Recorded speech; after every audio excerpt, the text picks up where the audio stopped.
Welcome to the Next Level Facebook Ads Podcast with Phil Graham.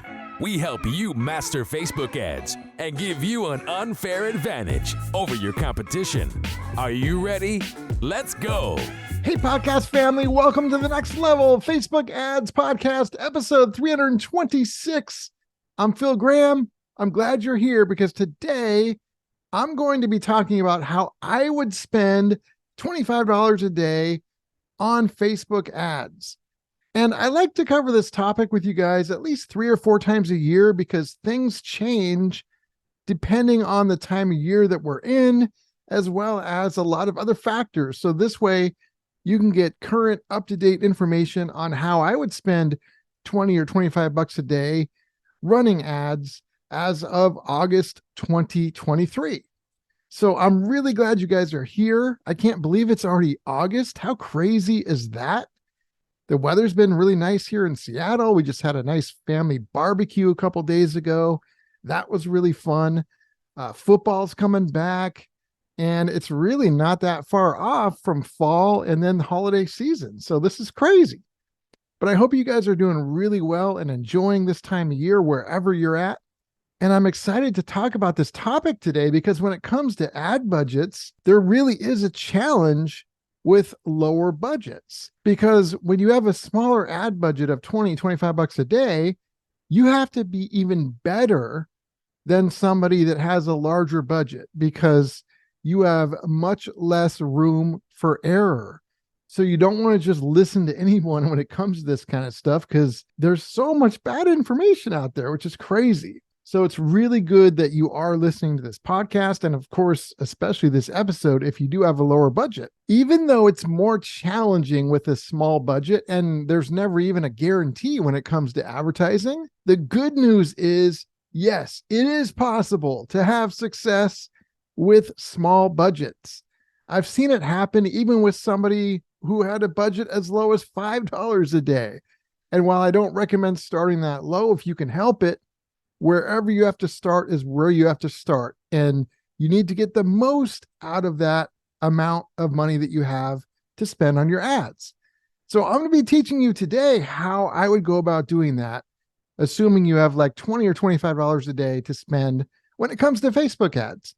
Now, before we jump into that, if you guys are wanting some one-on-one coaching to finally learn ads the right way, or better yet, if you want somebody to run your ads for you so you can do what you do best, feel free for either one of those things to contact me. Just go to my website, philgrahamdigital.com, or you can DM me on Instagram or Threads. You can @ me on Threads at philgrahamdigital, and I would love to connect with you. So I want to jump right in. And the first thing that's really important when it comes to this stuff is you need a strategy.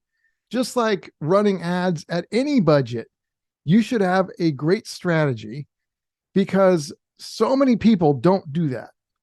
They're just randomly running ads, and so many times they fail because they don't have a good strategy. So I'm going to give you what my strategy would be today as of August 2023 to run $25 a day ads. Now, it's going to vary depending on the exact situation or the client that we might be working with, for example. But in general, this is my $25 a day plan. Without more specifics, this is what I would do. So let's talk about timing. First of all, what I would do in the first 30 to 60 days, I'm going to cover that. And then we're going to go with some adjustments after that time period. So in the first 30 to 60 days, my strategy would be to focus really heavily on cold traffic so that we can build up our awareness, our numbers, and a lot of future retargeting opportunities. I want to turn as many cold traffic opportunities into warm traffic opportunities. Now, this is assuming you don't already have a lot of traffic coming to your site or you haven't been running ads a ton. If you have lots of warm traffic already, this would be different. But for most people, they're going to be in this category. And so I really want to build that up. And I would start by using a 20-5 budgeting system where for the first 1 to 2 months, $20 a day would be put towards cold traffic, the top of the funnel, and then $5 a day towards the bottom of the funnel warm traffic retargeting. Another part of our strategy would be we would be testing something with every single ad we run, and not just testing, but testing properly, meaning that between the two ads that we run, there's going to be only one thing that's different between the two. So we'll know why something didn't work, and we'll even know why it did. Both of those things are very important. And then the other part of the strategy is to use data when the ads run and we have some data. We're going to use that data to make smart decisions. We're not going to make decisions based off of emotion or anything else. We're going to use data for those smart decisions. So with that strategy, the top of the funnel, I would devote $20 a day to out of our 25. And so you have to kind of decide, that's going to give you one test, because that's going to be two ads that are $10 a day each. And so with those two ads, you can test one thing. You can either test audiences or creatives. And so I want you to just pick one of the two. There's no wrong answer here. You either can test one creative with two different audiences or one audience with two different creatives, whatever you think you are stronger with first. So if you already have like an amazing, let's say, video that's just really good, I would start with that one video and I would test it to two different audiences. If you're not that confident about your creative, then I would do the opposite and I would test the creatives with one audience. So in this example, I'm going to start with testing two audiences. So I would choose two different audiences. One would be a broad audience and one would be a segmented audience. So our broad audience, I would pick either Advantage Plus, if that's an option. A lot of advertisers do not have that option, but if you do, that's one I would definitely choose as an option. Or we would choose a lookalike audience, typically like a 1% lookalike. Or in some scenarios, it might just be a location radius. Like if you're a local business, for example, maybe a 5, 10, 15-mile radius around your area, it would be typically one of those three broad audiences. We're going to have quite a few people in those audiences. And if you're doing this worldwide, you could have 2, 3, 4 million people in there, and that's okay. So one audience would be Advantage Plus or lookalike or a radius. So that would be one audience. The second audience would be segmented, meaning it would be a little bit more specific. It still might be a lookalike or a radius or something like that, but we would add more things to it. We would add some interest to it and or behaviors or certain brands or things that they might like, so that it's a little bit more specific. So just for example, let's say the main audience was a lookalike, and then the segmented audience might be a lookalike, but they also have to like Peloton and shop at Whole Foods, just for example. That's going to narrow it down, and you're going to have less people in it, but should still have plenty of people in there, but it will be a different audience. And another thing you could do is, instead of doing a lookalike, you could just do an interest audience of like Peloton and Whole Foods shoppers, and have that go up against your lookalike or your Advantage Plus. Either way, you're going to have one really large broad audience and then a segmented one that's more specific.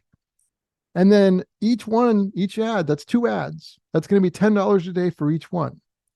And then I would use one video ad, and it would be the exact same video, the exact same ad copy going to both of those different audiences.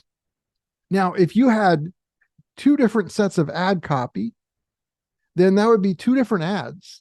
You can't properly test those two audiences. The only way to really properly test those two audiences, which is what I would want to do, is showing them the exact same ad, so that you know the ad was the same. The only difference was the audience, and then you'll be able to tell which audience is better, so that you can spend your money wiser and in a smart way moving forward. So the same ads, and I would use video, exact same ad copy, same headline, same everything. And that would go to the two different audiences, $10 a day each, for a total of $20 a day. Now I would let that run for about a month, maybe a month and a half, maybe up to 2 months, kind of depending, but usually about a month or so. And then while we're doing that, I would also launch a retargeting ad that's the bottom of the funnel. And as you guys know, that would be $5 a day. So $20 a day at the top of the funnel, $5 a day for the bottom. Now, the bottom of the funnel retargeting ad during the first month or two would be retargeting our entire broad audience. So anyone who engaged with any of the two ads at the top of our funnel, or they visited your website in any other way, or watched a video of yours on Facebook or Instagram, etc.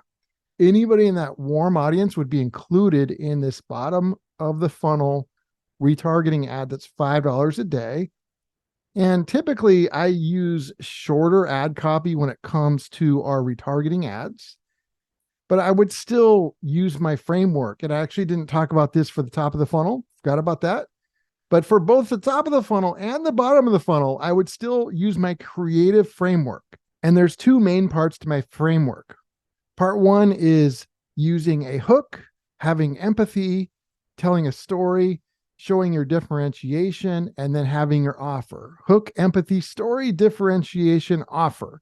So that's like part one of my framework. And then part two is you educate, you entertain, you inspire, and differentiate. You can do all that together in one ad, whether it's video or text or both. But that would be what drives my creative. And I would do that at both the top of the funnel and the bottom of the funnel. But at the bottom of the funnel with retargeting, I would shorten up the ad copy, especially the text, make that shorter and more focused, a little bit more focused on the call to action. But I would still be educating and inspiring and stuff like that with our ad copy, just in a shorter way and shorter version. And at the top of the funnel, we talked about using a video ad. At the bottom of the funnel, sometimes I use video, but I also like to use images. So you could also test an image for that retargeting as well. Now, this stuff can be really powerful and really effective. And typically you're going to want to make changes though, based on the data after about 30 days, 45 days, maybe up to 60. But for most of you guys, you're probably going to want to change after about 30 days. So in about a month or so, depending on the data, I would do one of two things. Number one would be I would keep the budgets the same and then change the top of the funnel. Let's say we were testing audiences first in that first month. I would just switch it up and test creatives next. So instead of just using one video, I would have two completely different videos, or one video versus one image. And I would change up the ad copy and send that to the audience that performed the best during the first month. So that would be one option. Well, what I would be more likely to do, option two, would be to give our retargeting a little bit more budget.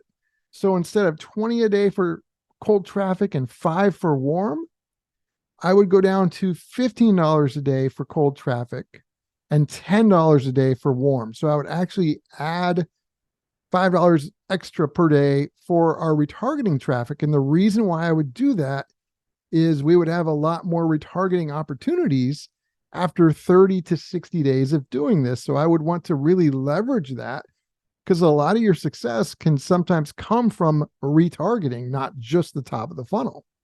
So that can be super powerful. And the changes I would make to retargeting, I wouldn't just add on to whatever we're doing. Unless it was crushing it, I might. But I would also create a new retargeting ad, and it would be more segmented. For example, you could have an abandoned cart or abandoned lead ad. So if somebody visits a lead page or puts something in a shopping cart and they don't check out, they could see a retargeting ad. I would also do a segmented retargeting ad based off of either the creative or the audience that they engaged with, whatever the ad was pointing to earlier that got them into the retargeting audience. So for example, let's say they came in from the Peloton and Whole Foods ad. I might work that into my ad copy somehow and connect it to with whatever we're selling. And that would be highly segmented. And that would be a very interesting test. So you can go a lot of different ways with this, but I would have a broad retargeting ad just like before at $5 a day. And then I would have a segmented retargeting ad for another $5 a day. And there's a bunch of different directions you could go, like I said, with that segmented ad. And this is what I would be doing over the course of the next couple months, with that $25 a day, or even 20, somewhere around that. And the key to success, obviously there's a lot of keys, but having really good creatives and also learning how to understand the data and pivot and adjust based off of what that ad data is telling you. There's going to be a lot of times you're going to want to turn things off way too fast, but at the same time, sometimes you're going to let things run too long, and that's not good either. So the more you do this, the more you learn, the better you get at this, and you start trusting data a lot more and the fake gurus a lot less. And that's very good for you, no doubt about it. So my friends, if you have any questions about this stuff, I know it can be complicated sometimes or confusing. Just let me know, philgrahamdigital.com, or you can DM me on Instagram at philgrahamdigital, and I'll try and answer as many questions as I can. But episode 326 is in the books. This is very doable. Even if you've got $10 a day that you can spend, and that's it, you can make things work. You can run ads, and there is a possibility of success even with a small budget. So thank you so much for listening. I got some great stuff on the way for you guys soon, and I will talk to you on next week's episode. Peace out. Thanks for listening to the Next Level Facebook Ads Podcast. Please remember to subscribe and share this with all your friends. For show notes, more tips, and to learn more about Phil, please visit philgrahamdigital.com/podcast.